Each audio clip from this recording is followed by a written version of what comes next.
Glória a Deus. Meus irmãos, ficou bom? Está tranquilo assim? Ficou confortável para os irmãos? Amém? Ah? Então tá bom. Meus irmãos, é com muita alegria, né, que nós estamos aqui iniciando este trabalho. Como o pastor já disse aqui, todo trabalho para a obra de Deus realmente vem, muitas das vezes, o desânimo, a canseira, né, para desmotivar. Então, isso daí, na verdade, é aquela velha luta que nós enfrentamos constante, não é isso? A luta da carne contra o espírito. As coisas espirituais, realmente, elas são ganhadas com muito esforço. Tá? Então, o que o pastor disse é uma verdade. Nós temos que entender que precisamos nos esforçar todo dia, todo tempo. Por quê? Porque nós estamos cuidando do reino de Deus. Você está aqui fazendo parte desse cuidado com o reino de Deus. Ok? Aprendendo a palavra de Deus. Meus irmãos, os irmãos já estão com o material aí. Nós vamos fazer o seguinte. Nessa aula, deixa eu pegar aqui o meu livro com as minhas anotações, para nós discorrermos aí os comentários. É bem certo que nós já falamos na aula passada bastante sobre a introdução, essa introdução que os irmãos têm nos seus livros aí, acerca da bibliologia, né? Nós falamos sobre como foi constituída a Bíblia, né? O tempo que se levou nessa constituição. Quem lembra aqui? Quem pode falar assim, pastor, estou lembrado dessa aula? Estou lembrado. Quanto tempo foi que a Bíblia levou para ser escrita? Aproximadamente. 1.600 anos. 1.600 anos. Tá? Foi justamente isso que nós relatamos aqui. É o que está ali, irmão. Só. Durante aproximadamente 1.600 anos. Né? Entre 1500 e 450 AC. Os irmãos sabem o que é AC e DC? Ótimo, tá? É justamente isso. Antes de Cristo e depois de Cristo. Por quê? Porque o nosso calendário é o calendário cristão. Tá? Tudo se decorre após Cristo, ok? Então, nós vemos aí que tivemos aí mais ou menos, tá? 40 escritores que a Bíblia nos relata acerca da escritura da Bíblia. E os textos, eles foram escritos em aramaico, hebraico e grego, ok? Nessas três línguas. E foi disseminado em três continentes também. O continente africano, o continente asiático e o continente europeu. Então, nós estamos no berço da pregação da palavra de Deus. Viu, irmãos? Então, os irmãos precisam entender que esta terra que muitos não querem falar da palavra de Deus, foi o berço da palavra de Deus. Ok? Amém, irmãos? Amém. Alguma pergunta, alguma dúvida? Tá? Então vamos para frente. No que tange aí a escrita bíblica que nós lecionamos aqui, teve o tempo, tá, de tradução dessa escrita.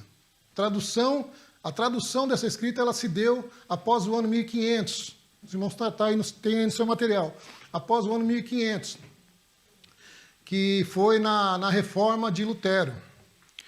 O que eu quero trazer para os irmãos a nível de conhecimento que não está no material? Veja bem, até então, até esse ano de 1500, tá, a igreja romana, a católica romana, ela dominou, tá, esse período, até essa época. Essa época só começou a mudar a partir desse ano, depois de 1500, 1540, se não me falha a memória, que realmente Martim Lutero foi lá e começou a escrever, tá, numa outra língua, porque até então era o latim. a língua tradicional, tanto é que até hoje. Mas o que aconteceu nesse período? Até esse período? Até esse período, irmãos, nós tínhamos aí a Inquisição, onde a Igreja Católica Romana, ela dominava a questão da palavra de Deus, da Bíblia. E ninguém tinha argumento para ir contra essas determinações. E aí é onde houve realmente, até antes, um pouco antes de 1500, a Inquisição, onde a igreja começou a perseguir aqueles cristãos que tinham os seus pensamentos voltados à palavra de Deus, não aceitavam o regime cristão católico da época, e o que eles eram condenados? Eles eram condenados à morte. Mas, pastor, você vai falar para mim que isso aconteceu há pouco tempo atrás? Sim, há pouco tempo atrás. Há pouco tempo atrás, nós não tínhamos esse privilégio de nos reunirmos aqui numa comunidade como essa para discutirmos a palavra de Deus. Nós tínhamos que aceitar o que Roma determinava. Tanto é que Roma é tão forte até os dias de hoje que o Vaticano, tá, é uma cidade fechada dentro de Roma, com leis próprias. A polícia não tem autoridade para entrar lá no Vaticano e prender alguém lá. Eles têm lá o regime militar deles, eles têm lá as leis estabelecidas por ele. Por quê? Porque é uma cidade, tá, que tem uma independência dentro de Roma. O Vaticano ele é uma cidade isolada dentro de Roma. Quem manda lá? O clero, o Papa. O Papa determina e acontece. Então, isso acontecia não só em Roma, mas isso acontecia em todas essas outras cidades. Por quê? Porque realmente estava ali uma instituição que tinha os seus pensamentos próprios, tinha a sua palavra própria e determinava as coisas. Vou dar um exemplo de história aqui para os irmãos que acontecia. Os irmãos já pararam para perceber, já pararam para ver que na maioria das cidades, a Igreja Católica ela está sempre no centro da cidade? Já pararam para pensar nisso? Por que essas igrejas estão no centro da cidade? Porque normalmente eles instituíam a igreja num ponto melhor, num ponto mais alto, e a cidade sempre cresceu em volta da igreja. Então, o desenrolar da história foi esse. Só que tem um porém. Esse ponto privilegiado, muitas das vezes, se morasse ali uma pessoa que tinha ali a sua casa ou tinha ali a sua fazenda, e chegasse um padre ali e falava assim, não, eu quero essa casa para a igreja. Ele falava, não, eu não vou vender essa casa para a igreja porque essa casa é minha. Não, você vai vender. Não, eu não vou. Então você não vai vender, então nós vamos tomar de você. O regime era assim. Mas como que eles tomavam? Eles chegavam e diziam, olha, faziam um concílio entre eles e diziam, olha, ali está realmente um herege. Eles colocavam aquela pessoa como uma pessoa herege, uma pessoa demoníaca. E aí eles incitavam a cidade para que a cidade fosse contra aquela pessoa. E normalmente a casa dessa pessoa era queimada. Isso é história, viu, irmãos? Só estou dando uma alusão aqui para os irmãos entenderem o conceito. Mas o que eu quero falar com isso? Eu quero falar com isso que, nos dias de hoje, não está diferente. Se nós não tivermos realmente uma consciência e um ensinamento para nós, muitas das vezes, batermos o pé e falar, não, está errado isso, eu não posso aceitar isso, nós vamos ser levados, tá, a praticar coisas que se praticavam há 1500 anos atrás. Amém? Amém. Vamos para o livro agora. Alguma pergunta? Os irmãos querem acrescentar alguma coisa? Alguma dúvida? Tenha liberdade. Em relação à igreja ser na capital, né, na cidade, Sim. também pode ser pela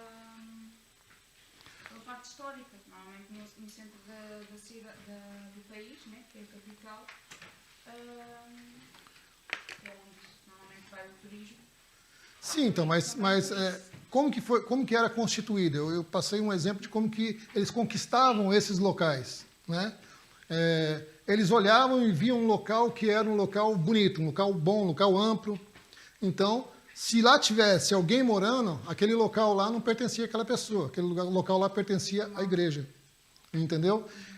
Não é diferente nos dias de hoje. Vou dar um exemplo aqui bem simples. Se você hoje, na sua casa, furar um poço e achar petróleo, o petróleo é seu? Não. Mas pera lá, não está no teu terreno? Não está no teu terreno? Se você furar e achar o ouro é seu? O ouro oxi, quero ver pegar.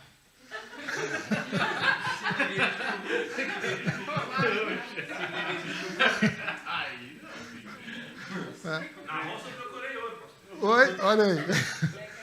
Então, veja bem, irmãos, o ouro, o petróleo, até a água e o ar não é nada nosso. Isso tudo é do governo. Tá? Então, nós estamos vivendo hoje um regime um pouco mais aberto, mas não deixa de ser um regime como esse regime aí. Tanto é que, na verdade, é assim. Nós entendemos o quê? Compramos um lote. Esse lote aqui é meu. Tanto faz ele ter 100 quilômetros para baixo ou 100 quilômetros para cima, essa área aqui eu comprei, é minha. Só que não é. Aquela área que eu comprei ali, na verdade, nem minha é se eu não pagar os impostos. Se eu deixar de pagar impostos, vai vir o governo e vai tomar também. Né? Então, no que tange aí realmente a nós entendermos que nós não somos donos, proprietários daquilo que nós temos, tá? Aí nós temos que fazer uma alusão, tá, a Cristo. Por quê? Porque nós não pertencemos a este mundo, irmãos. Nós estamos aqui de passagem, nós somos peregrinos, tá? Mas eu tenho certeza de uma coisa, que existe sim um lugar no céu, reservado para mim e reservado para você. Amém? Amém? Vamos para frente aqui, irmãos. Na estrutura do Antigo Testamento, as classificações. Quem pode ler para mim aí, o tópico 2.1? Né? Isso aí está na página, no capítulo 2, página 18. É isso? Página 18.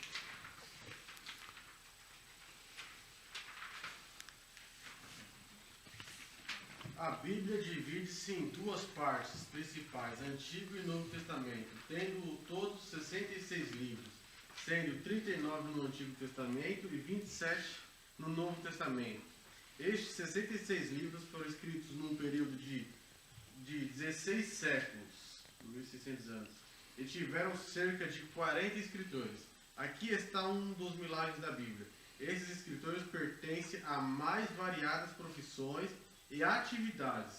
Viveram e escreveram em países, regiões e continentes distantes um dos outros, em épocas e condições diversas. Entretanto, seus escritos formam uma harmonia perfeita. Isso prova que um só os dirigia no registro da revelação divina, Deus. Olha aí. Então, isso daí é que nos dá essa certeza de que esse livro de capa preta, que nós andamos com ele na mão, tem um valor imensurável, tá? Que é um livro que realmente contém ali a palavra de Deus. Amém? Então, nós precisamos entender duas coisas aqui, irmãos. E outra, isso daqui você tem que gravar. Você que é teologista, que é um exegeta, uma coisa que você tem que gravar na sua cabeça. Quantos livros tem o Velho Testamento? 39. Tem certeza? Sim, Absoluto. Tem certeza? certo. Quantos livros tem o Velho Testamento? 39. 39. Tem certeza? Sim. Tá aqui? Vocês têm certeza que tem 39? Sim. 38 livros. Tem certeza que é 38? Está escrito aqui. O Antigo Testamento foi primeiro mente aplicada aos 38 livros das Escrituras hebraicas, por Tertuliano, e origens da primeira divisão principal da Bíblia. Justamente por isso que eu fiz essa pergunta, irmãos. Irmãos, aí está um erro de grafia, viu? Não são 38, são 39. Ok? Então eu tô frisando isso com vocês para vocês terem a certeza. Vocês não podem se deixar levar, muitas das vezes, por enganos. Entendeu? Aí embaixo está escrito realmente 38, mas aí tá um erro de grafia. Então, são 39 livros do Antigo Testamento. Tá? E no Novo Testamento, quantos livros são? 27 livros. Então, esses números, tá? Vocês têm que ter em mente.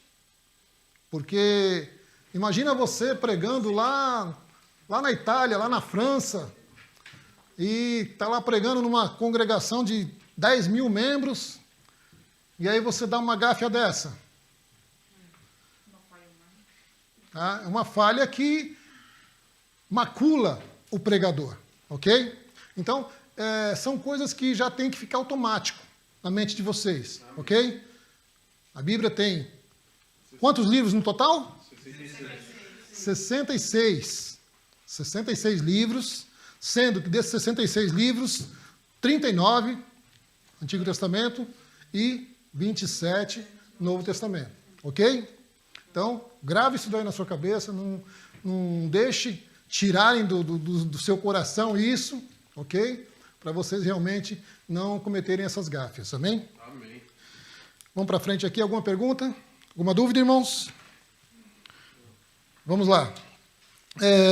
A palavra testamento vem do grego diatek, que significa aliança ou concerto. Testando isso, um documento contendo a última vontade de alguém quando distribuiu seus bens. Após a sua morte,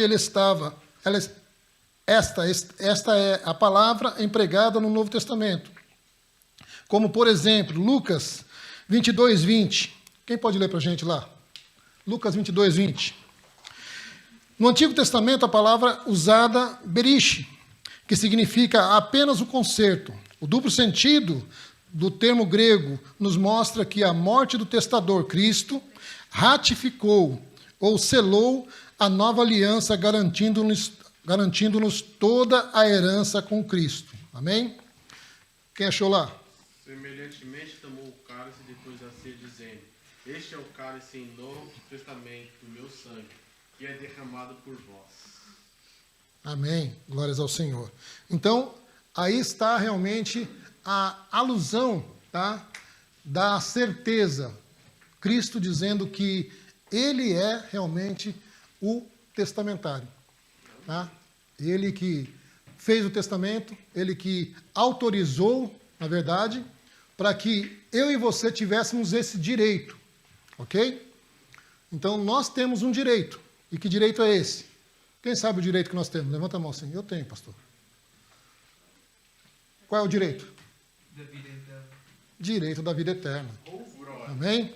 Então, esse direito, ele é inquestionável, tá? E ele é introcável, tá? Não vamos cair no conceito de trocar tudo isso que foi ofertado para nós, tá?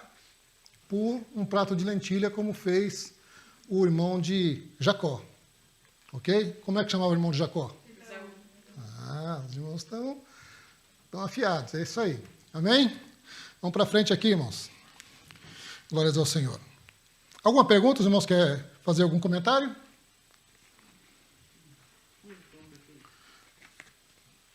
Tem, Kleber? Não.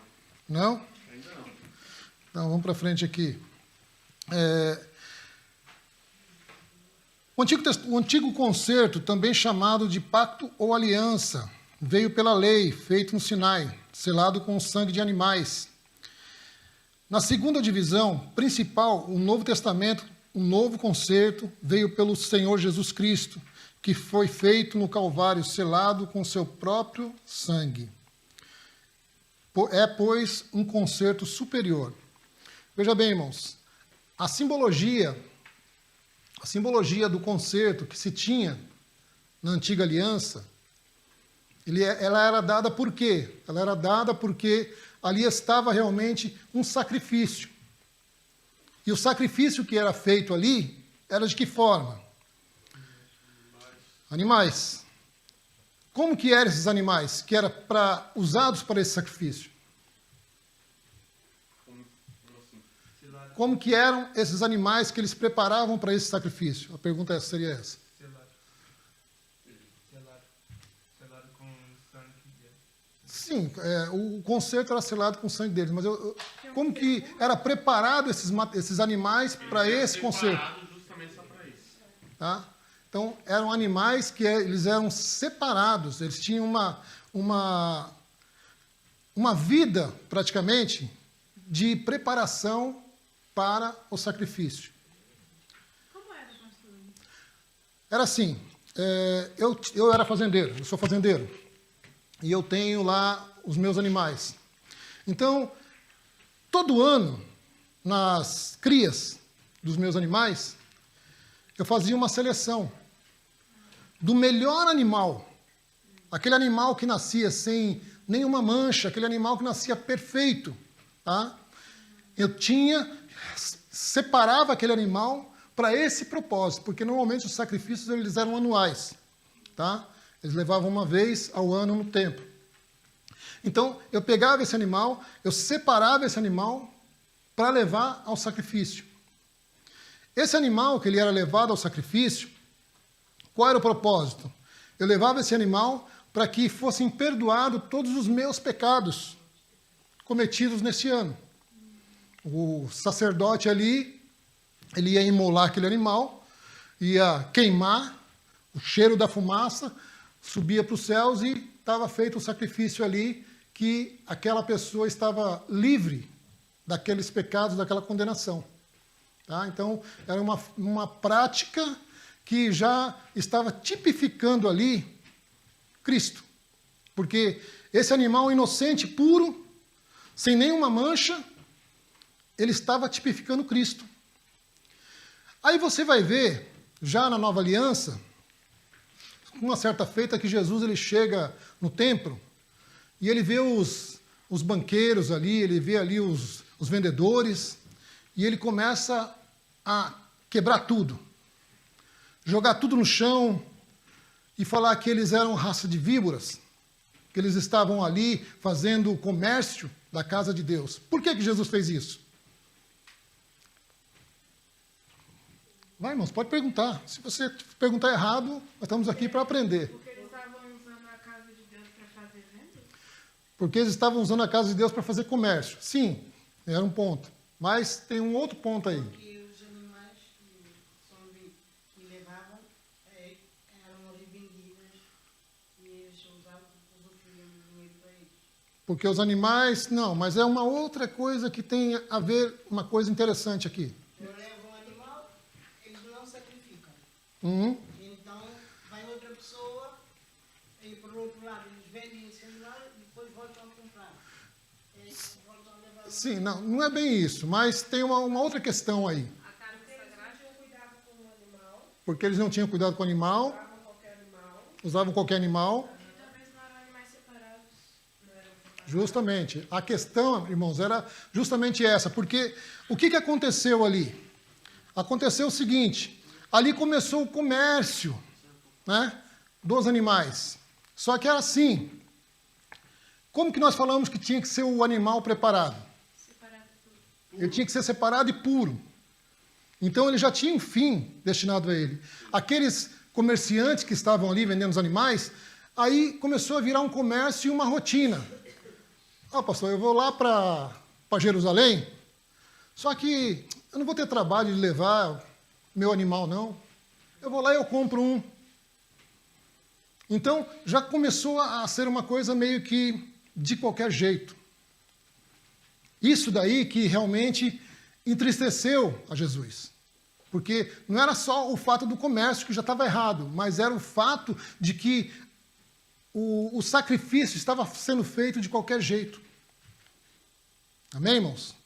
Então já não era mais aquele sacrifício realmente como tinha que ser. Um sacrifício realmente, uma preparação. E uma outra questão também.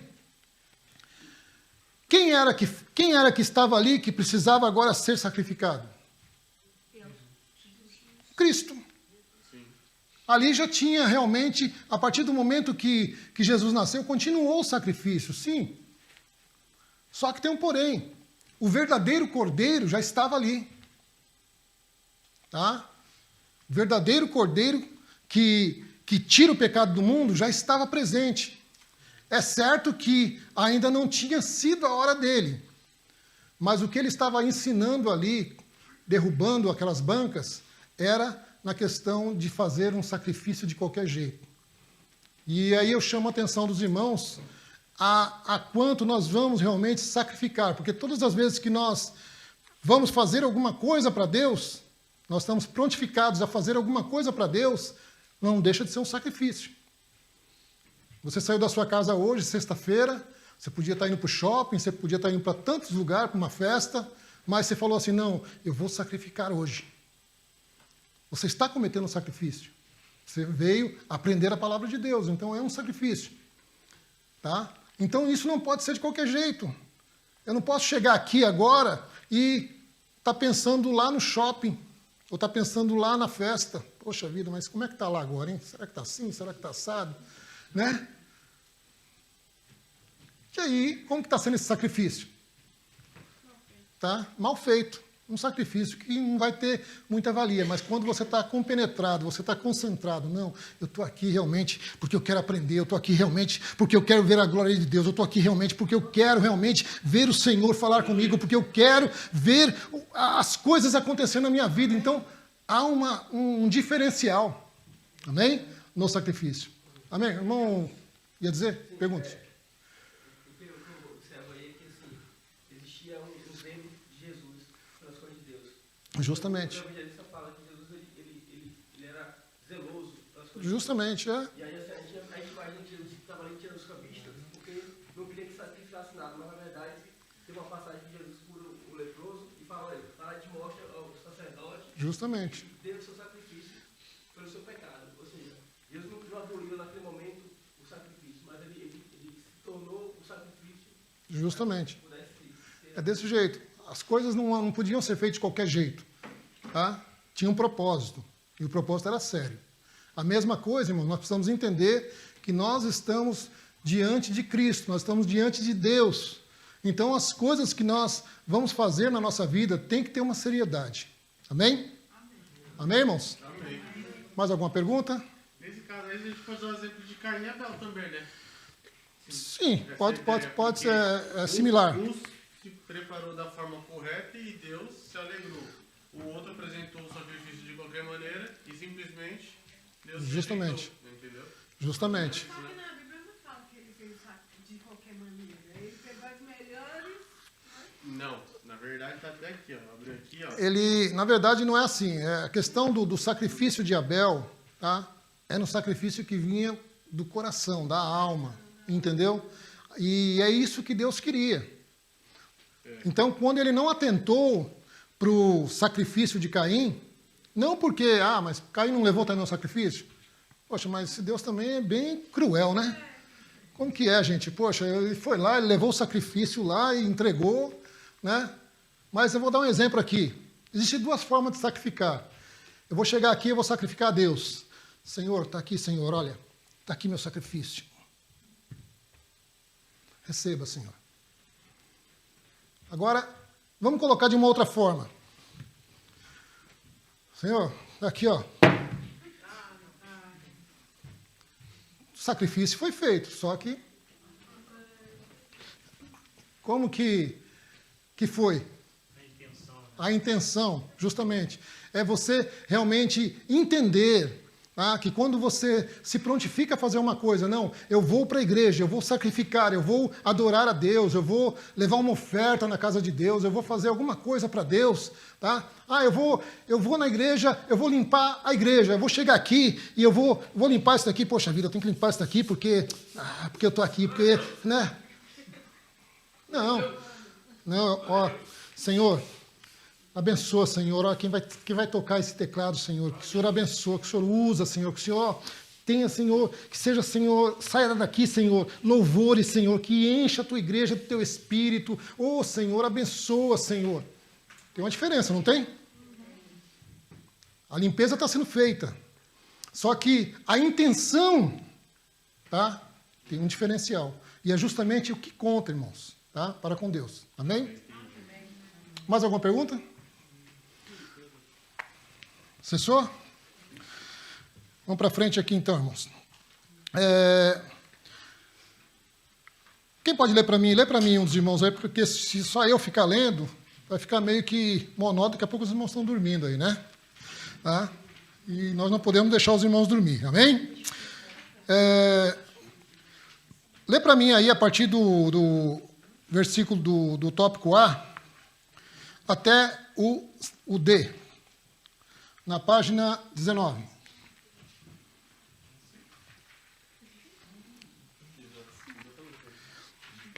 Meus irmãos, eu chamo a atenção dos irmãos aqui para um detalhe.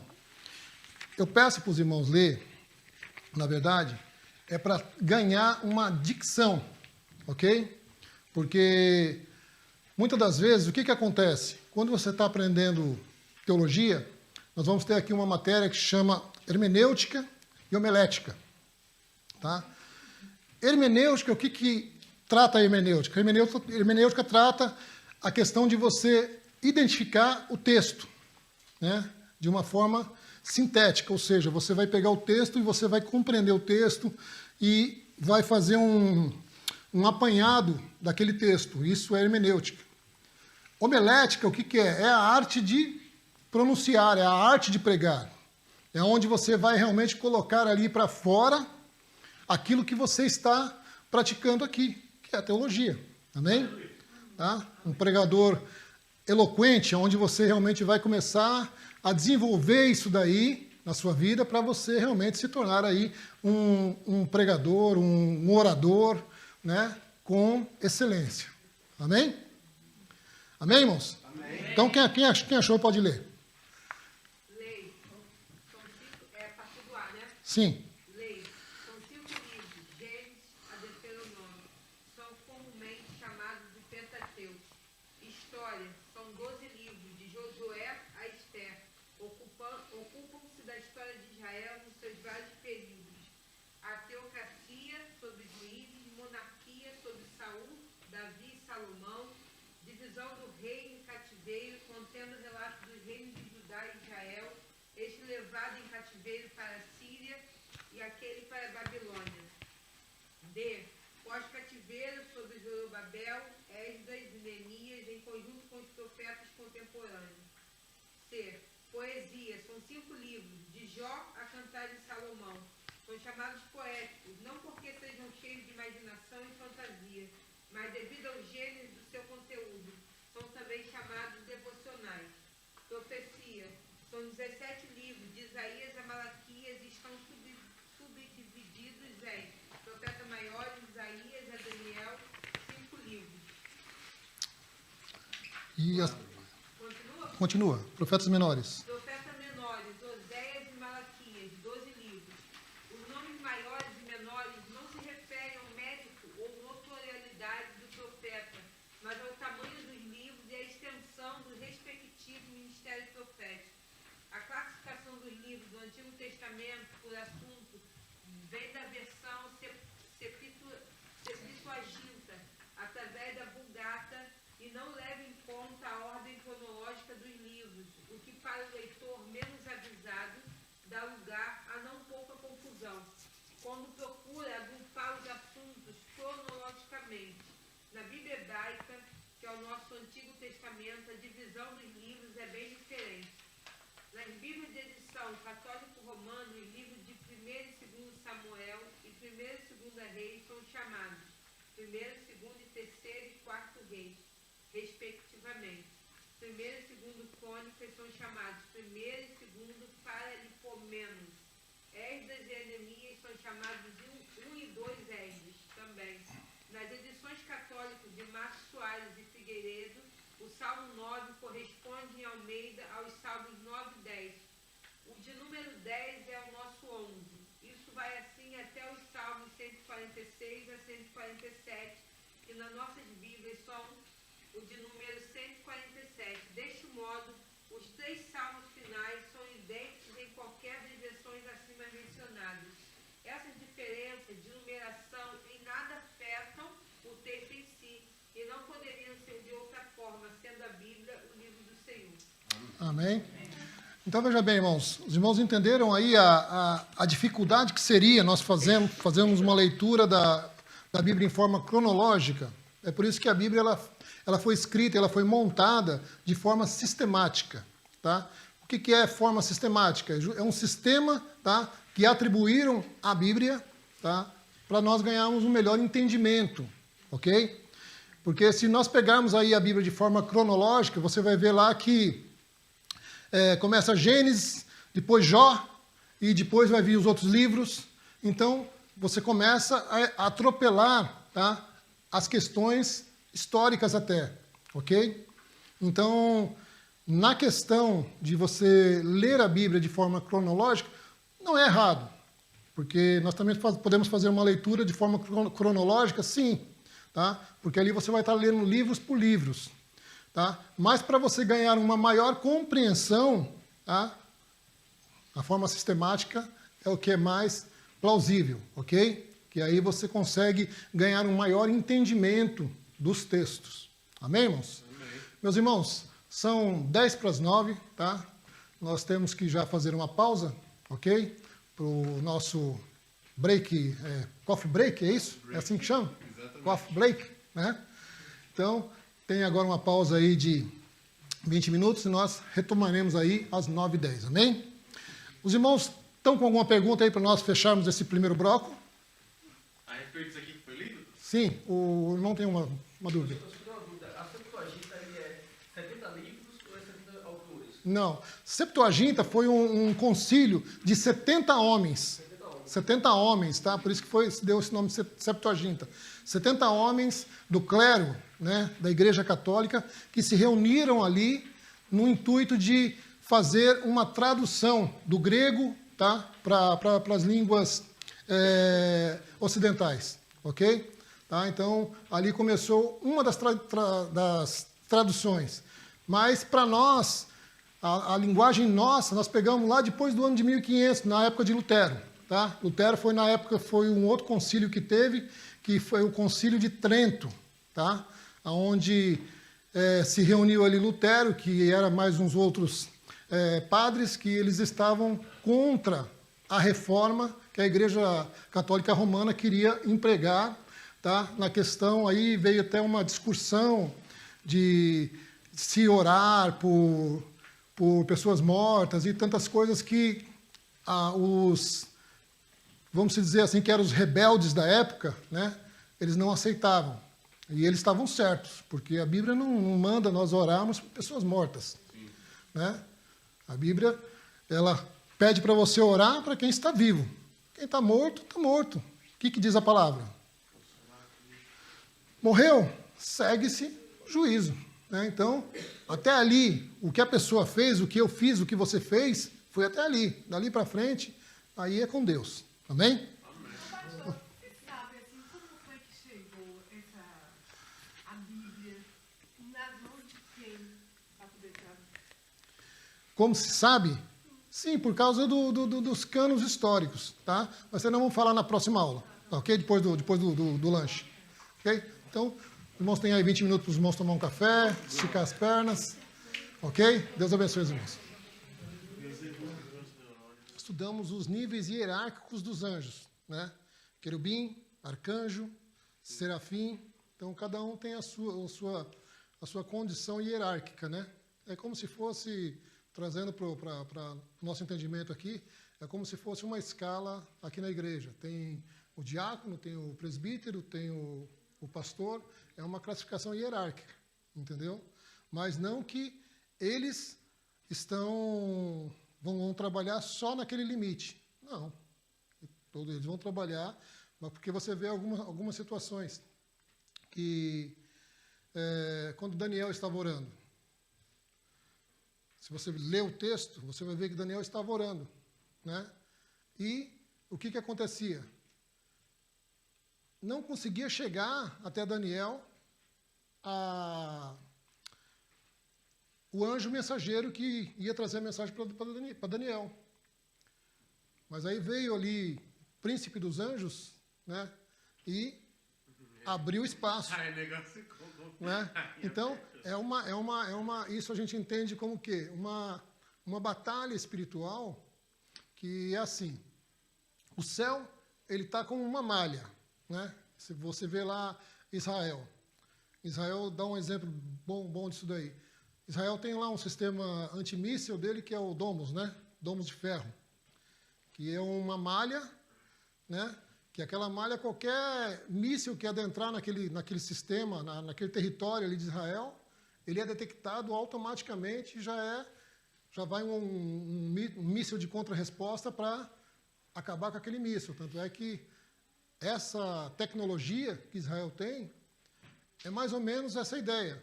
Porque aquela malha, que ela é invisível, né? É uma malha sistêmica, né? Um sistema de computador que está ali trabalhando, juntamente com os satélites, com os radares, para prevenir ali esses ataques. Mas mesmo assim, às vezes acontecem algumas falhas, né? Às vezes acontece de falhar o tempo de resposta não foi tão adequado, mas na maior dos ataques, vamos dizer assim, você viu o caso de esse último ataque que teve, foram 70 mísseis, parece, lançados, né? E desses 70 mísseis que foram lançados, praticamente eles abateram todos. Acho que passou 2 ou 3 que conseguiram furar o sistema. Porque foi uma coisa muito... Então, o sistema não conseguiu identificar tudo. Mas, você tira uma ideia, né? Quase 90%, foi 96%, parece, de exatidão. Tá? Amém? Está faltando alguém? Oi? Jacó segurou o anjo, né? Ah, Mais fraco, acho. você já pensou se é realmente um anjo desse poderio? Né? Na verdade, ali também, essa questão aí de Jacó ter segurado o anjo, tá? Não que o anjo não era fraco ou não quis ferir. Né? A intenção ali, na verdade, foi realmente que ele queria sair sem causar dano algum a Jacó.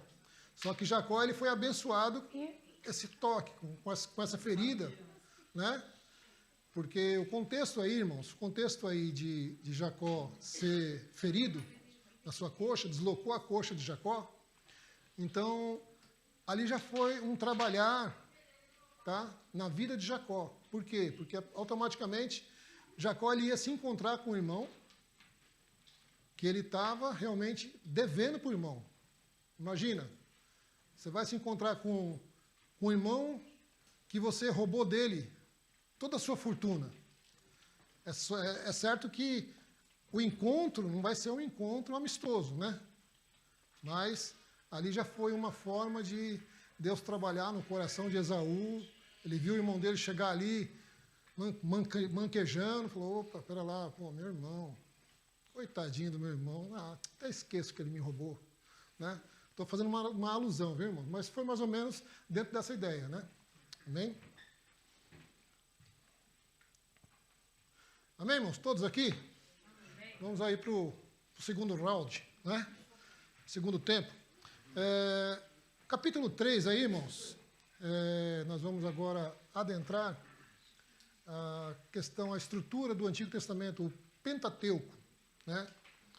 Por que Pentateuco, irmãos? Por que foi denominado Pentateuco? Quem pode me dar uma ideia aí do que é Pentateuco? Os 5 primeiros livros. 5 primeiros livros. Sim. Penta vem de 5, número 5, ok? Tá? Teuco são os livros teológicos, então Pentateuco, ok? Nessa questão do Pentateuco, que são os 5 primeiros livros que é constituído como livros da lei, ok? Foi estabelecido como os livros da lei. Quem pode ler para mim aí esse primeiro tópico aí? A lei e o Pentateuco. Pode ler.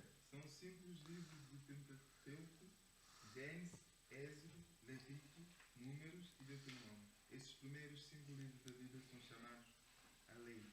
Podemos considerá-los como um único livro, embora incluam toda sorte de escritos. Narrativas, leis, instruções sobre o culto e as cerimônias religiosas, sermões e genealogias. Mas, de qualquer modo, estes livros possuem tema comum. Depois das narrativas sobre os primórdios do mundo em Gênesis 1:11.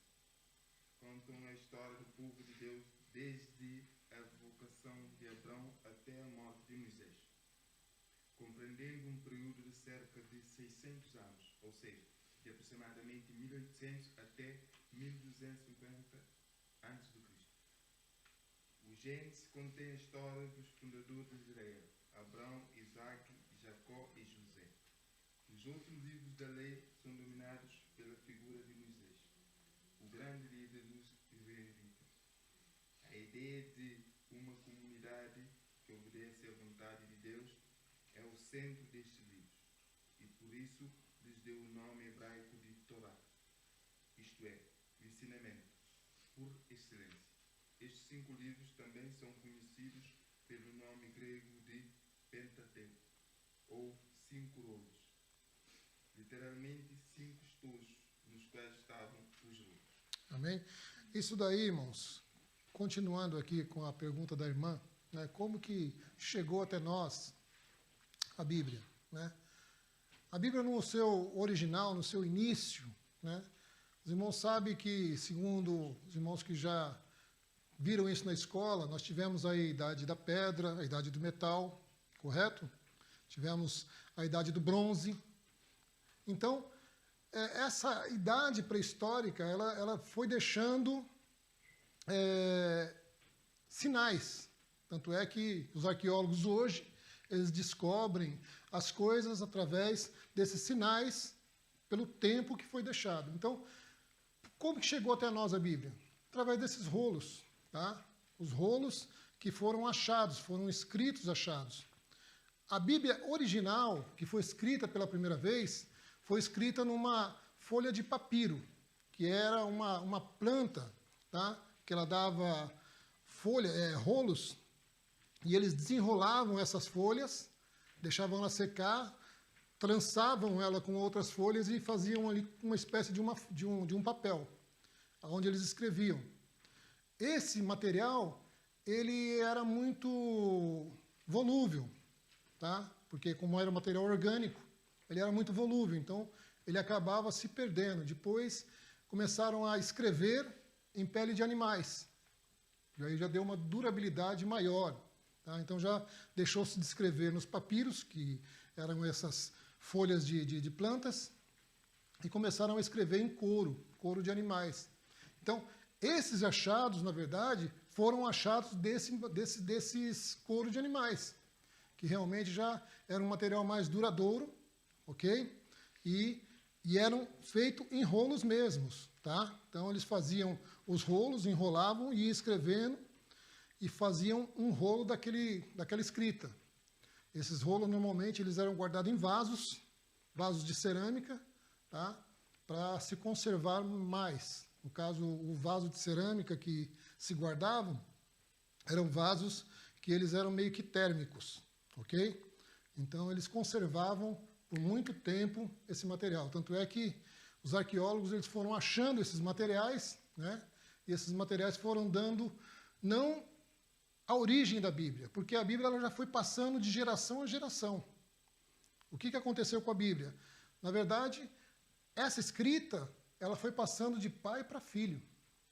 Por isso que a Bíblia ela sobreviveu todo esse tempo, porque todas as instruções da Torá elas foram passando de pai para filho. E isso daí foi ganhando e depois foi ganhando também os arqueólogos descobrindo e confirmando, tá? Todos esses artefatos históricos, aí sim foi ganhando força, tá? E foi ganhando comprovação científica também. Tanto é que a Bíblia ela não tem só uma história escrita, ela tem também uma história científica. Amém? Amém, irmãos? Amém. Então, isso daí responde à pergunta da irmã, como que chegou até nós dessa forma, ok? Então, esses rolos, tanto é que agora recente, coisa de, acho que uns 5 anos atrás, ou foi menos que isso, que eu vi uma reportagem que tinham descobrido aí 70 rolos de Daniel lá no Mar Morto. Numa galeria lá das cavernas do Mar Morto, descobriram lá 70 rolos com escritos de Daniel. Tá? Então, tem muitos escritos, irmãos. Mas, na questão bíblica, quando foi construído, né, a Bíblia por esses teólogos que se juntaram nesse propósito de se escrever um livro e juntar todos os termos bíblicos e traçar, na verdade, ali tudo que está fazendo ligação de um com o outro, tá? Aí sim nasceu a Bíblia. Foi uma junção de todos esses livros. Isso daí foi realmente o que deu origem à Bíblia. Amém? Então, isso daí foi escrito, sim. Ah, mas nós temos também, pastor, os livros apócrifos. São livros que não foram canonizados, ou seja, não foram colocados, tá, na Bíblia. São os livros apócrifos. São alguns livros que tem nas Bíblias católicas, né? Eu não me recordo aqui agora, mas é Judite, tem mais uns outros aí. Macabeus. Quem mais? Sabedoria. Eclesiástico. Então, esses livros, na verdade, eles não entraram no cano bíblico, porque são livros, na verdade, históricos. Eles não fazem referência a outros livros. Como que eu vou saber e como que eu vou interpretar, muitas das vezes, um texto bíblico? E não sei se você já observou, na sua Bíblia tem um rodapé, não tem? Sim. Esse rodapé que você tem lá na Bíblia, se você pegar o texto que você está lendo, a maioria dos textos está contido lá embaixo, nesse rodapé, uma subdivisão. O que é essa subdivisão? Aquele texto que está lá no rodapé, ele está te jogando para um outro texto que tem a mesma referência daquilo que você está lendo. Isso daí, irmãos, é a malha. É a Bíblia sendo entrelaçada entre si. Você está lendo lá em Mateus, ele está te jogando lá para Juízes. Você está lendo lá em Juízes, ele está te jogando lá para Salmos. Tá? Isso daí, o que é? Na verdade, é a inspiração sendo traçada. Ok? Então, é isso que deixou esses livros aí, que foram considerados livros inspirados, porque eles condiziam uns com os outros, com épocas diferentes, uma da outra, mas com o mesmo sentido literário. Amém? Então, esses outros livros que não entraram nesse cânon, vamos colocar num contexto geral, tá? Como se fosse um livro escrito hoje. Hoje eu posso escrever um livro cristão. Posso contar uma história bíblica, posso contar uma história de vida de algum irmão, Ele vai ser um livro de auxílio, mas não é um livro que vai ser inspirado, ou seja, não vai ser um livro que vai ser colocado do lado da Bíblia e falar assim, não, esse livro ele é um livro inspirado, ok? Tá? Eu estou contando uma história, um fato que aconteceu, ainda que houve cura, ainda que houve uma manifestação do Espírito Santo, ainda que houve, mas eu estou contando uma história, ok? Aquilo lá, ele está de forma isolada, ok? Então, esses livros aí, na verdade, que são apócrifos, eles têm essa mesma essência, ok? São livros muito bons, Macabeus mesmo, é um livro excelente para você ler, Macabeu 1, 2 e o 3, por quê? Porque ele vai contar essa história do período interbíblico. O que é o período interbíblico, irmãos? Nós falamos isso daqui na aula passada. A separação do Antigo e Novo Testamento. Olha aí. Os 400 anos, tá? Período interbíblico. É o período que houve entre a transição de Malaquias para o início do Novo Testamento, Mateus. Tá? Deus ficou em silêncio nesse período, ok? 400 anos. Então, se você pegar na sua Bíblia aí, você vai ver que na divisão dos dois textos, do Velho para o Novo, tem uma página em branco. Essa página em branco, ela está representando aí esse tempo aí de silêncio de Deus. Amém? Amém, irmãos? Amém. Dentro dessa estrutura do Antigo Testamento, por quê? Porque aqui nós temos aqui uma montagem gráfica de por que se deu essa questão aí dos livros do Pentateuco. Por que se começou uma história? Na verdade, se você pegar a sua Bíblia, ela começa falando de Adão, mas depois já está pulando lá para Abraão, não é isso? Tá? Você não vai ver uma sequência, tá? de pessoas. Mas ali, Abraão, na verdade, foi realmente aquele que iniciou o propósito de Deus na questão de herança. Abraão, ele recebeu uma herança de Deus. Qual é a herança? É justamente isso, a genealogia. Isso aqui, nós lemos aqui agora, falou sobre genealogia, não é? O que é a genealogia? Genealogia é uma árvore onde você vê realmente de onde surgiu. Aqui está em azul as 12 tribos, tá? E você vê que as tribos que receberam destaque aqui, tribo de Levi, tribo de Judá, tribo de José, tribo de Benjamim, tribo de Dan, só. Por que isso? Quem pode me dar uma luz aí dessa ideia? Oi? Não entendi. É a mesma família. São por causa das mães? Das mães? Das mães? Não. Não. Veja bem, irmãos. Aqui, nós temos aqui, ó, as coabitoras dessas tribos, correto? As mães, Ziba, Raquel, a Lília.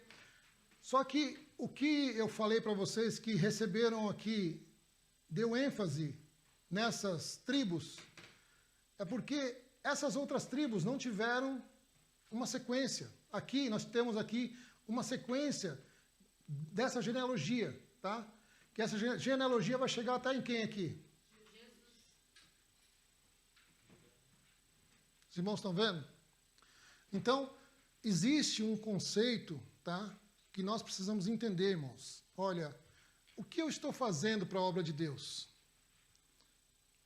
Eu vou deixar uma genealogia para trás de mim? Ou vai morrer comigo? O que eu estou fazendo realmente nesse tempo que eu estou aqui, tá? Ministrando, que eu estou aqui realmente fazendo a vontade de Deus? Vai dar sequência a isso? Ou vai acabar aqui? É da sequência, em nome de Jesus. Justamente, tá? Se Jesus não vier hoje, tá? Eu creio que vai continuar a sequência, tá? Através de quem? Através de cada um de vocês.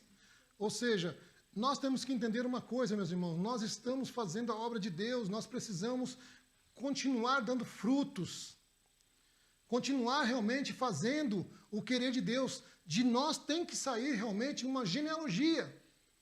A genealogia que chegou do meu tataravô até a mim, ela não pode morrer em mim, não, ela tem que continuar para frente. Então, a tribo significa isso, a genealogia? Sim, tá?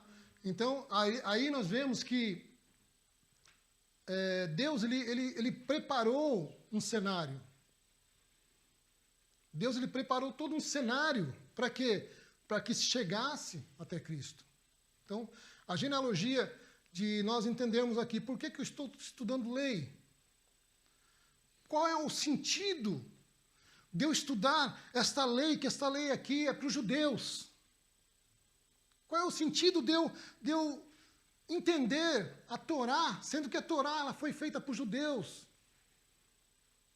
É porque através dos judeus saiu aquele que hoje está aqui comigo, glórias ao Senhor, aquele que veio até mim, aquele que me salvou, aquele que chegou a mim e disse assim, olha, Adilson, a partir de agora você é a igreja do Senhor, olha, meu irmão, a partir de hoje você é a igreja do Senhor, então você vai dar sequência naquilo que o Senhor realmente estabeleceu. Agora você para imaginar, já se passou 2000 anos, e Jesus não veio ainda. A genealogia continuou. Tanto é que eu estou aqui, você está aqui hoje. Amém, irmãos? Amém. Os irmãos querem frisar algo? tem a oportunidade. Não? Ninguém? Só para lembrar mesmo, Abraão e Sara são irmãos, né? Primos.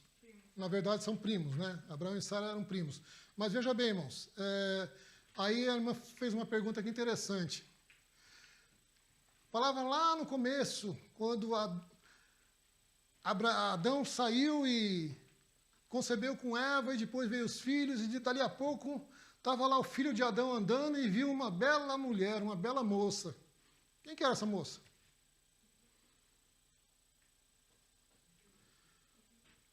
Quem que era essa moça aqui?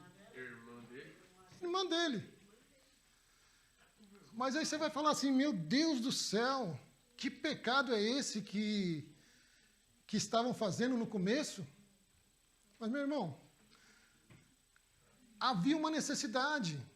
No caso de Abraão, era um costume, tá, dele se casar com pessoas da mesma tribo. Já era um princípio. E, normalmente, pessoas da mesma tribo eram parentes. Tá? Isso não era uma prática errada. Era uma necessidade para a época. Hoje não temos mais essa necessidade, graças a Deus. Né? Graças a Deus que esses camaradas aí conseguiram encher a terra, né? Então... Né? Então, eles conseguiram encher a terra e, graças a Deus, nós temos essa vantagem. Né? Mas nós precisamos entender acerca dos princípios, irmãos. Tudo que é início é difícil. Você começa uma empresa hoje. Eu comecei uma empresa hoje. Quem que é o contador? Você levanta a mão. Sou eu. Quem que é o pedreiro? Sou eu. Quem que é o motorista? Sou eu. Rapaz, polivalente não, há necessidade. Mas vai chegar um tempo que, graças a Deus, você cresceu aquela empresa e você já tem motorista, você já tem contador, você já tem tudo para você delegar. Mas, trazendo para a realidade, meus irmãos, existem coisas que nós precisamos entender dentro desses princípios. E por que eu trouxe os irmãos para essa ideia? Porque, veja bem, se lá no princípio só tinha ele, só tinha aquela pessoa, não tinha que olhar para outro lado e procurar outra coisa, não. Tinha que ser aquela pessoa. Agora vamos cair nos dias de hoje. Eu falei até... Foi ontem que eu falei de Balaão, foi? Foi ontem, né? Foi. Que eu até fiz uma pergunta aqui para a classe ontem acerca de Balaão. Balaão, ele estava ali com a jumenta, correndo ali. Dali a pouco a jumenta parou. Falou, daqui para frente eu não vou. Você vai só, eu não vou. E Balaão vai lá e começa a chicotar a jumenta. Falar, vamos, vamos, vamos, vamos. E a jumenta ali empacou e falou que não ia. Aí Deus usou quem para falar com Balaão? A própria jumenta. A mula, a jumenta. Agora eu faço uma pergunta, só para os irmãos que não estiveram aqui ontem.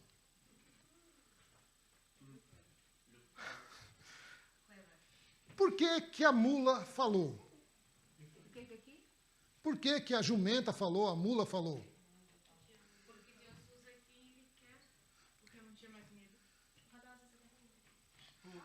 Porque a mulher não teve outra opção, sinceramente. Oi? A mulher não teve outra opção. A mula não teve outra opção, não é?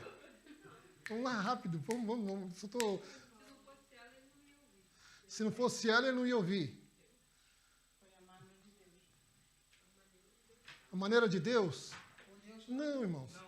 Foi porque não tinha um ser humano ali do lado de Abraão, de Balaão, para falar para ele, rapaz, tem um anjo aí. Era a única opção. E o que eu quero dizer com isso, meus irmãos? Eu quero dizer essa verdade para vocês. Olha, a única opção que você tem, se é você mesmo, vai fazer a obra de Deus, faz a obra de Deus, vai para cima, fala, olha, não, eu vou fazer. Por quê? Porque você está sendo a opção. Você está sendo a opção que Deus realmente colocou.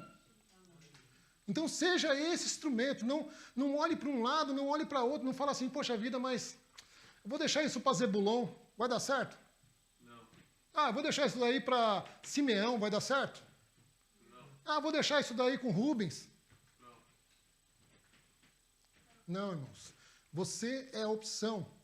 Deus quer te usar. Então você é a opção. Coloque isso na sua cabeça. Olha, eu não vou olhar para um lado, olhar para outro, ser aquele crente pá. Os irmãos conhecem crente pá? Sim. Crente pá é aquele que fala assim, ó, essa palavra foi para ele, essa daqui, opa, foi para ele. Essa daqui é para ele lá atrás. Né? Não. Agora tem também os crentes inchados. Que é tudo para mim. Não, essa palavra é para mim. Essa exortação é para mim. Essa é para mim. É tudo para mim. Não, irmãos, nós não podemos ser. O que a palavra diz acerca de sermos temperados, moderados, está falando o quê? Está falando que eu tenho que entender que eu tenho limites, você tem limites. E eu tenho que trabalhar em cima dos meus limites. Eu tenho que ser temperado para não ser salgado demais. Porque se eu for salgado, os irmãos não vão me aguentar. Os irmãos vão falar, esse camarada é chato, esse camarada não dá certo. E se eu for doce demais também, eu vou enjoar. Os irmãos vão falar, esse camarada, eu estou enjoado dele. Então, nós temos que ser temperados em tudo que nós vamos fazer. Para quê? Para que nós possamos realmente dar esse fruto. Ok? Ok, irmãos? Amém. Alguma pergunta? Os irmãos querem fazer algum adentro aí? Os outros trios, o que aconteceu depois com eles? Então, é justamente isso que eu falei para os irmãos. Nós não podemos deixar a nossa história acabar. Eles deixaram. Deixaram. Tá? Não deu sequência na genealogia, ou seja, aquela genealogia que poderia ser uma genealogia boa, ele mesmo deixou passar. Tá? Então nós vemos isso daí, nós vemos muito isso daí na questão, vamos lá, na questão de Saul. O reinado de Saul, ele prevaleceu? Não prevaleceu. Tá? Mas por que o reinado de Saul não prevaleceu? Por ele mesmo. Ele decidiu não fazer o querer de Deus. Tá? Tanto é que você vê isso, que quando Samuel chega ali um pouco atrasado, ele está ali esperando o profeta chegar, e o profeta não chega. Aí olha o pensamento de Saul. Eu sou o rei, então eu posso sacrificar também? Eu sou o rei. As coisas de Deus é de qualquer jeito, irmãos? Não. Então ele foi lá e foi sacrificar. Foi nesse momento que chega quem? Andando sobre as águas. Quem que chegou?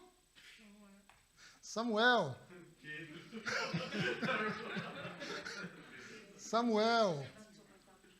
Samuel chegou ali, irmãos.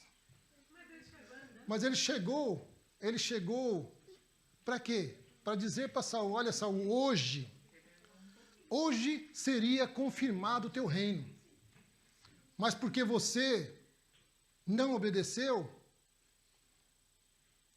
então o seu reino será rasgado. Porque quando Samuel chegou ali e viu aquela cena, Samuel virou as costas, falou, não, vamos embora. Se tem rei fazendo sacrifício, para que precisa de profeta, né? Uma analogia, viu, irmãos? Só um pensamento. Samuel vira as costas e Saul vai lá e rasga o manto de Samuel. Samuel vira para ele e fala assim, ó, assim como tu rasgaste esse manto, teu reino será rasgado agora. Ou seja, era para ser confirmado. Então, o que eu quero dizer com isso? Eu não posso entender que a minha vida, a minha descendência vai acabar agora, não, irmãos. Você também tem que entender isso. Você não pode deixar que a sua descendência acabe aqui, não. Olha, existe uma sequência. E essa sequência, ela parte de você. Você é o cabeça, você que está sendo aqui instruído, e a partir de você agora vai mudar muitas coisas na sua família, no seu relacionamento, no seu convívio social. Diga, irmã. Essa genealogia representa tal passagem da Bíblia da árvore que não dá fruto, né? Que é cortada e jogada. Sim, justamente. A irmã Suzana aqui falou uma coisa interessante, né? Que aquela árvore que Jesus, vou dar um outro exemplo aqui, Jesus chega numa figueira e ele olha para a figueira e não tem fruto nenhum, aí ele amaldiçoa aquela figueira. Aí os discípulos até questionam ele, mas Jesus, mas por que o Senhor fez isso? Não é o tempo ainda de dar fruto e o Senhor... Não, mas eu fui lá na intenção de pegar um fruto. Independente de ser a época ou não, aquela figueira tinha que produzir. Os irmãos estão entendendo?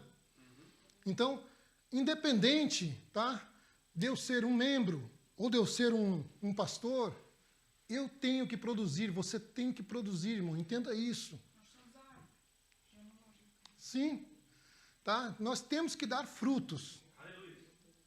Aonde quer que nós estejamos, vamos ser árvores frutíferas. Amém? Tá? Para nós não cairmos nesse erro. Dá um resumo das tribos. Como ficar. Como que. Não entendi muito das tribos. Fala a verdade.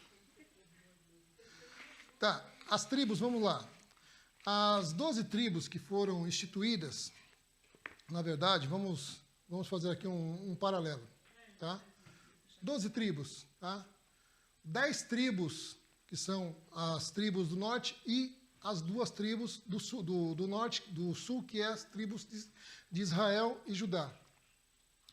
As 2 tribos, na verdade, de Israel e de Judá, são as tribos que tecem ali a genealogia de Cristo. Tanto é que você vai ver ali, Judá, tá?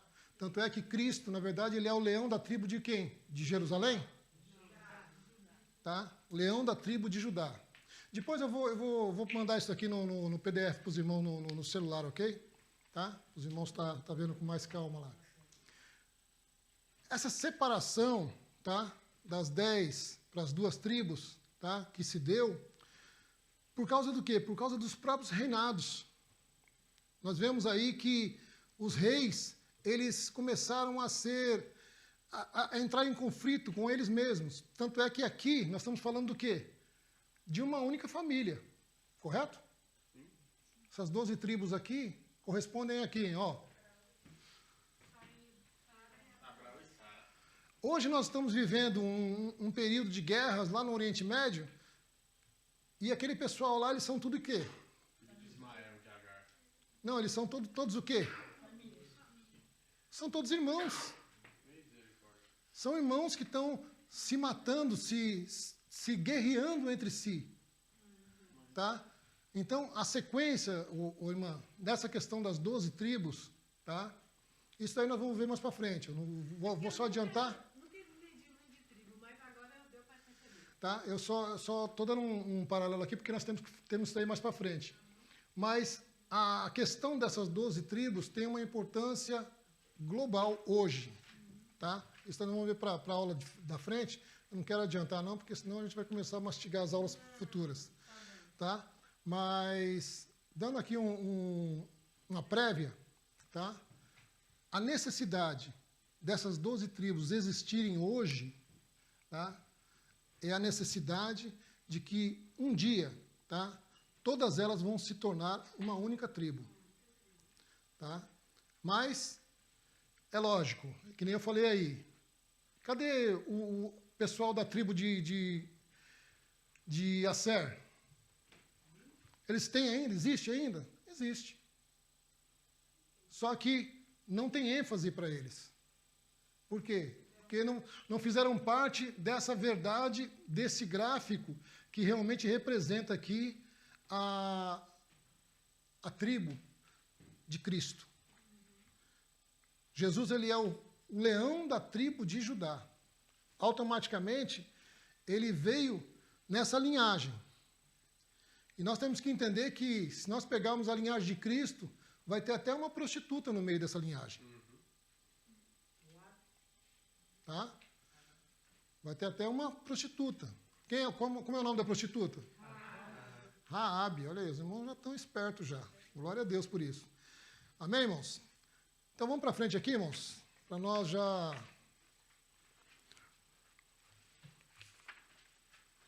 Livros históricos. Bom, na questão dos livros históricos, irmãos, nós não vamos se atentar muito, porque nós temos aí ainda algumas matérias aqui que vamos tratar deles.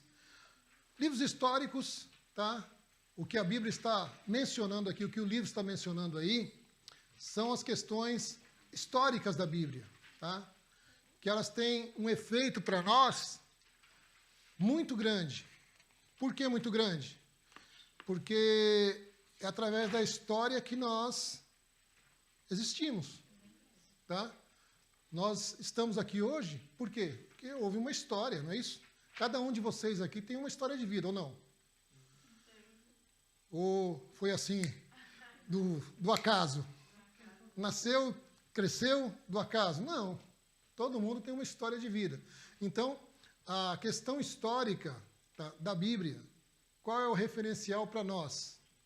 Referencial para nós da questão histórica é nós entendermos esses conceitos. Justamente os conceitos históricos de cada personagem bíblico. Tá? Por quê? O porquê que se deu determinado personagem na Bíblia. Nós só vamos entender isso daí através dos livros históricos, mas isso aí nós vamos estar estudando aqui mais para frente, tá ok? Personagem por personagem. Amém?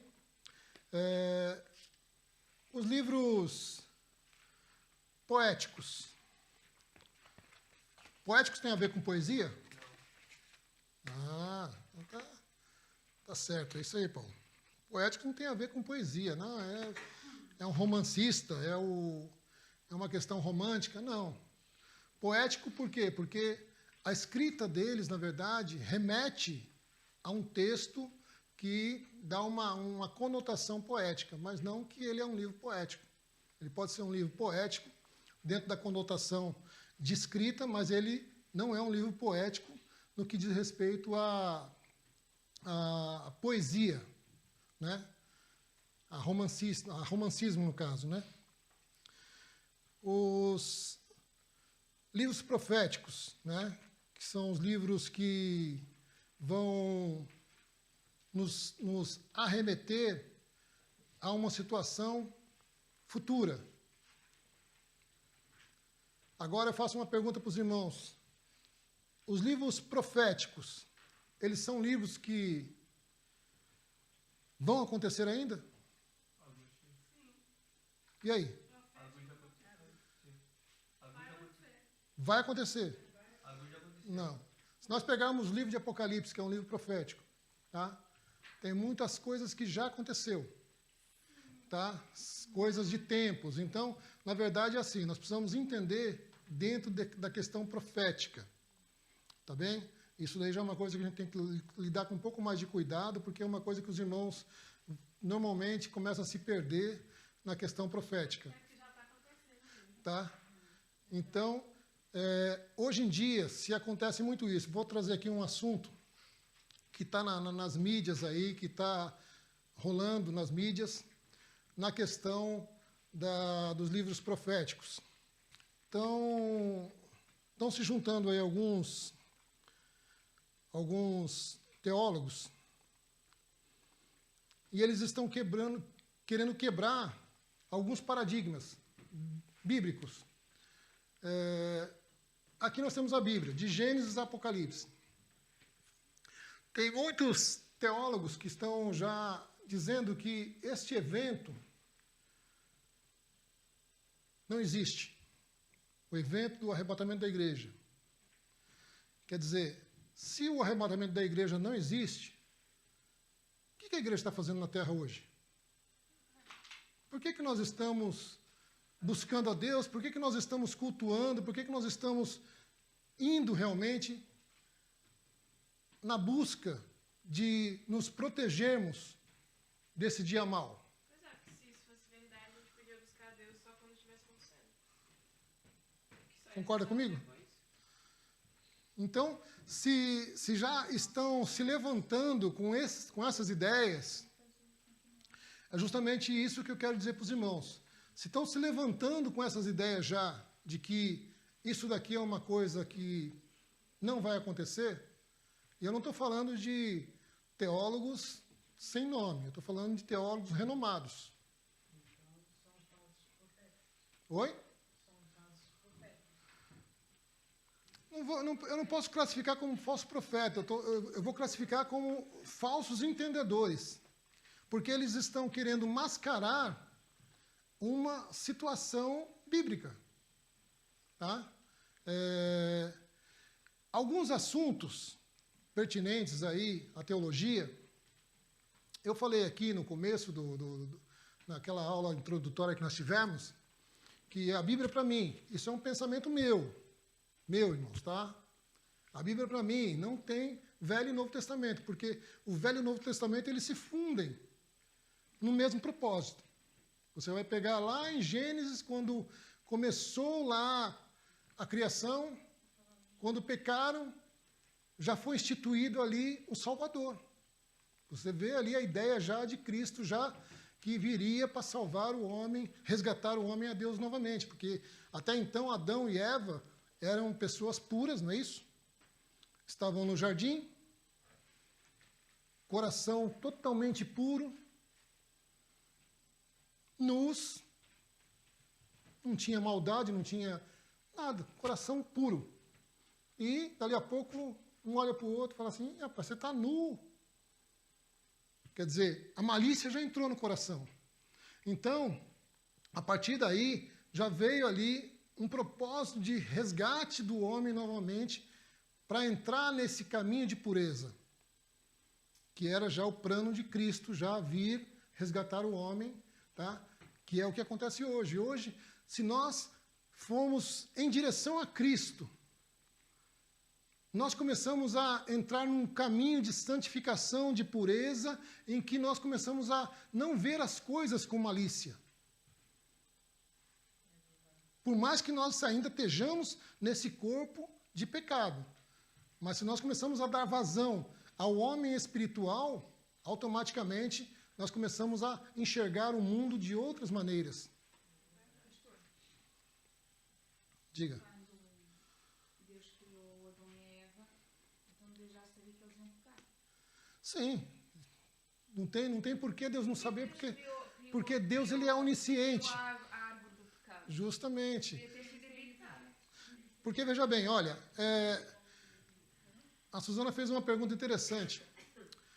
Por que Deus, ele, criando o homem e a mulher, ele coloca ali uma árvore que não era para eles comer? Porque eles têm o livre-arbítrio para escolher o que eles querem. Justamente. A mesma coisa assim, irmãos. Sim, mas depois são penalizados porque em pecado acabam por não. Têm Sim. livre-arbítrio, não é? Tem uma Sim. opção de escolha. Sim. Mas se depois vão por um caminho que não é o que Deus quer, acaba por não ser uma Justamente.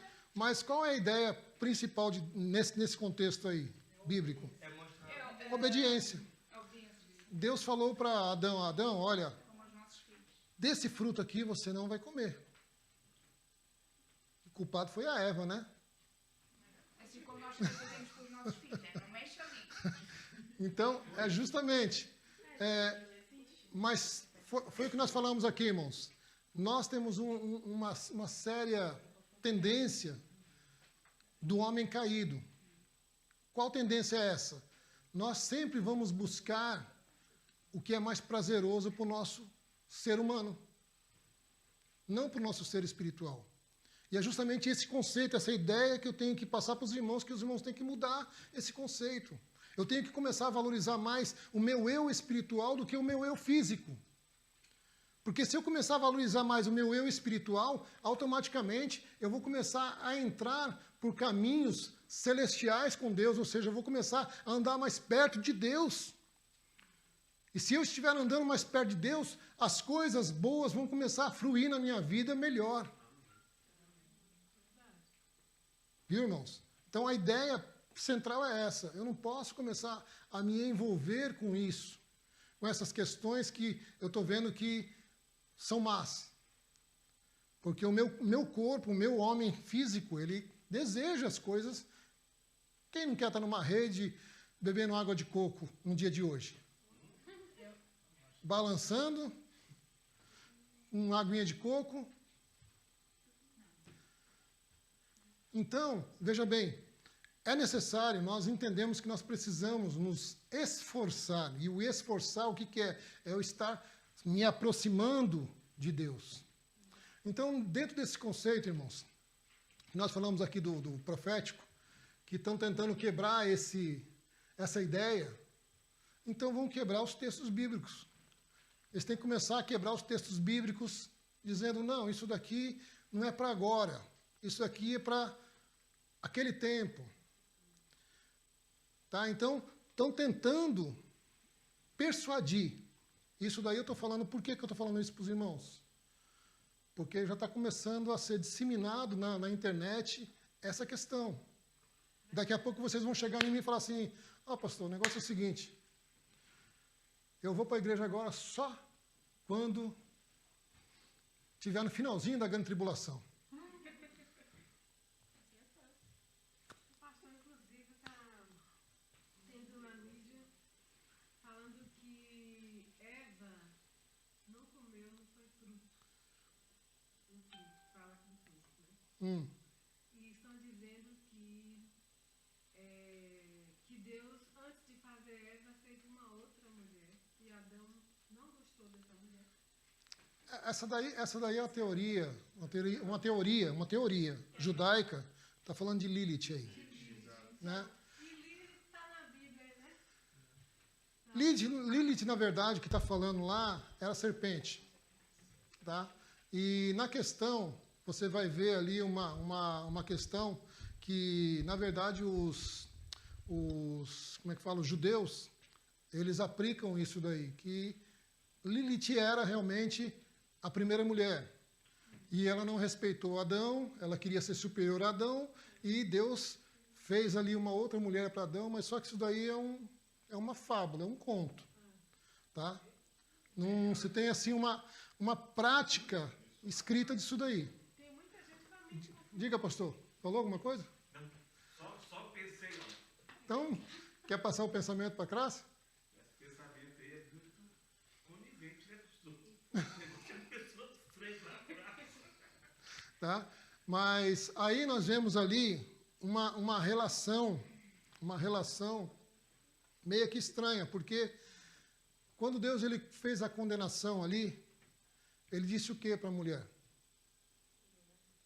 Qual foi a condenação da mulher? Quem sabe? Aumentaria as suas dores de parto. Então, a mulher não tinha dores para parto. Princípio. Qual foi a condenação para a serpente? Que ela iria rastejar, comendo pó.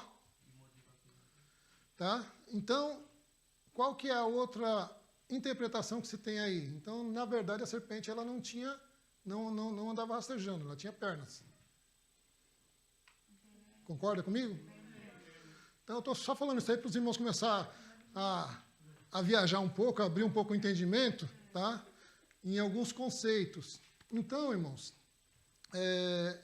nós precisamos entender uma coisa. O que está escrito na Bíblia, eu dou vazão. O que está fora da Bíblia, então, eu não posso dar vazão, ok? Então, quando vierem falar para você, não, irmãos, eu estou falando isso porque nós podemos até cair num conceito, tá, de ir numa igreja e chegar lá e pegar um pregador falando isso. Irmãos, isso aqui não vai acontecer. Isso daqui é coisa dos arminianos, né? Os arminianos que trouxeram essa ideia. Espera lá. Arminiano não. Quem trouxe essa ideia para mim foi a Bíblia. Eu creio lá que está escrito em Tessalonicenses, eu creio que está escrito em Hebreus. Então, eu tenho que crer na Bíblia, não no arminiano, não no armínio, no caso, né? Que as duas ideias aí, Armínio, tá? E Calvino. Cada um tem um conceito, tá? De salvação. O arminiano tem um conceito de salvação, o calvinista tem um outro conceito de salvação. Está errado o calviniano? Dentro do conceito dele, não. É o que eu falei aqui para os irmãos ontem. Existe apóstolo? Não. Hoje, existe apóstolo? Não. Por que não existe apóstolo? Existem alguns apóstolos que ninguém Porque estava lá com precisa- Jesus. Porque precisa seguir os requisitos e hoje não se cumpre os requisitos, né? Para ser apóstolo, tem que ter andado com Cristo. Tem que ter feito maravilhas. Tem que ter... existe um processo. Ah, mas a igreja lá de fulano de tal tem um apóstolo. Amém, irmãos. Mas o nosso papel é ensinar. E eu estou ensinando vocês para vocês não caírem nesse erro. Amém? Amém. Meus irmãos, eu ia continuar, mas as horas estão pedindo para mim já parar, que já são 10h05 já, mas eu gostaria de saber dos irmãos se tem alguma dúvida pertinente aí a esta aula de hoje. Agora é o momento, tem? Se não tem, então eu posso perguntar então, né? Pode. Pentateuco, quantos livros? Sim.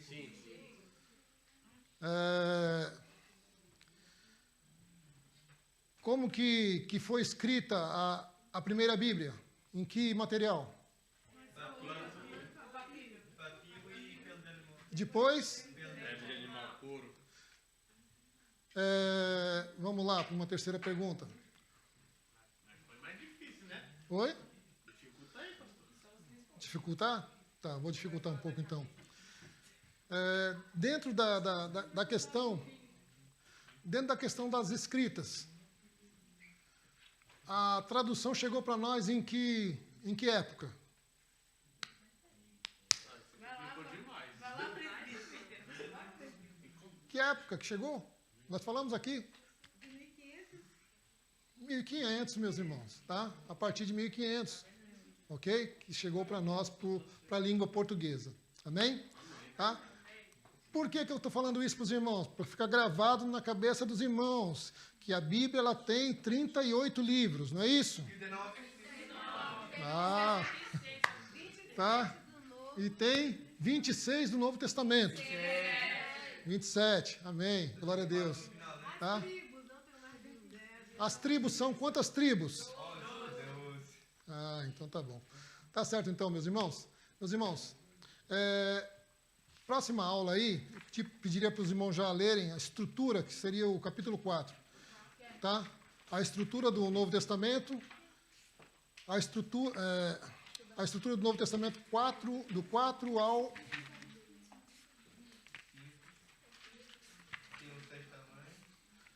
do 4 ao 8, irmãos, amém? Tá? Capítulo 4 ao capítulo 8. Os irmãos, dê uma meditada nessa semana, ok? E para a semana que vem, nós não temos que fazer leituras, ok? A nossa dinâmica de aula aqui tem que ser uma dinâmica de aula sem leitura, mas com perguntas e respostas, para nós ganharmos entendimento e termos uma aula objetiva, amém? Coloquemos em pé, irmão, vamos já agradecer a Deus. Pastor, tem algo a dizer, pastor? Tudo certo? Irmãos, nós vamos orar agora, agradecendo o término. Só que antes, eu quero aqui fazer um pedido aos irmãos. Veja bem, irmãos, nós temos as nossas matérias, tá? E nós temos aí os pagamentos. Eu friso para os irmãos isso, para nós honrarmos com os nossos pagamentos. E é que dia o nosso pagamento? Que dia que é, pastor, que o senhor estabeleceu? O ideal é do dia 1 ao dia 8. Do dia 1 ao dia 8, tá?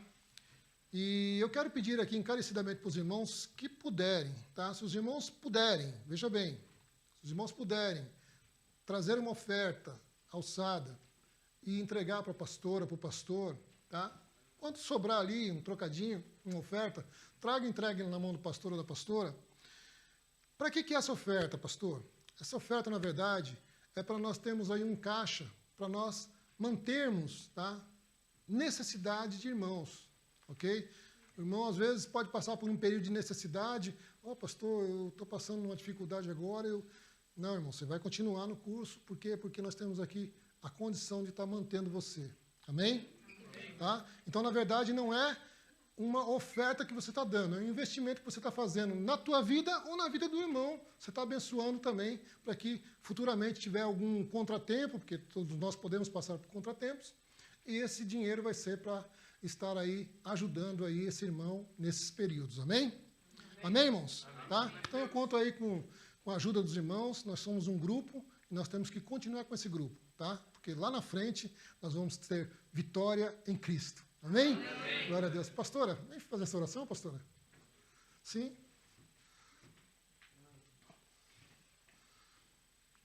Aleluia. Amém, irmãos? Então vamos orar, vamos fechar nossos olhos. Senhor, nós te damos graças, gente. Deus amado, Deus santo, neste momento, Senhor, nós estamos aqui, Senhor, te louvando, Senhor, pela vida, Senhor, dos teus filhos, Senhor, das tuas filhas, meu Pai.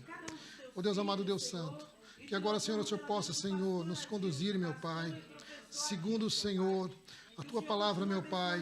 O Senhor possa, Senhor, nos conduzir, Senhor, mais e mais, meu Pai, sobre a vida, Senhor, dos teus filhos, meu Pai. Jesus amado, Jesus querido, vai de encontro agora, Senhor, a abençoar, Senhor, os teus filhos, meu Pai. Vai, Deus, neste momento, Senhor, derramando, Senhor, a tua graça, meu Pai. Ó Deus amado, Deus santo, vai, Senhor, abençoando, Senhor, a tua igreja, meu Pai. Dispensando agora, Senhor, debaixo, Senhor, da tua proteção, Senhor. Ó Deus querido, Deus santo, nós te pedimos, Deus, vai, Senhor, agora, Senhor, nos enchendo, Senhor, nos abençoando, meu Pai. Ó Deus amado, Deus santo, sermos, Senhor, uma semana, Senhor, de bênção, Senhor, uma semana de vitória, Senhor, para os teus filhos, meu Pai. Eu te peço, Senhor, esta bênção, meu Pai. Ó Deus, no teu nome. Colocamos nas tuas mãos cada vida aqui, cada família. Supre todas as necessidades, Pai. Ó Deus. Em nome de Jesus, Senhor, para que nós possamos Deus. ir até Aleluia, o fim Jesus. desse curso, Pai. Em nome de Jesus Cristo, Pai. Amém. Amém. Que o Senhor te abençoe e te guarde. Que o Senhor possa resplandecer o seu rosto sobre ti e tenha misericórdia de ti. O Senhor sobre ti levante a tua face e lhe conceda a paz. Todos digam. Deus abençoe, irmãos.